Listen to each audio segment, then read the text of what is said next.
Bwana Yesu asifiwe. Naitwa Shania Juma. Nakaa Tabata. Nilipokuwa nyumbani, nilikuwa naumwa na tumbo. Dadangu kaniambiaje? Twende kanisani. Nikamwambia sawa.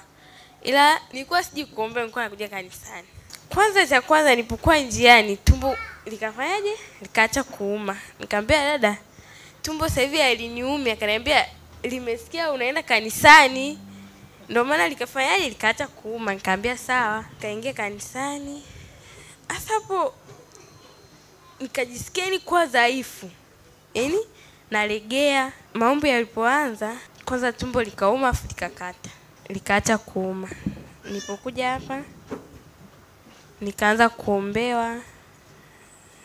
Kichwa kikaanza kuniuma, nasikia mwili kukosa nguvu. Nikaombewa. Baadaye nikaanza kujisikia vizuri taratibu. Mpaka sasa hivi najisikia vizuri kabisa.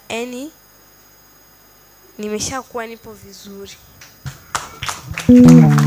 Sema ninamshukuru Yesu. Ameniponya, amenifungua. Namshukuru Yesu. Ameniponya na kunifungua.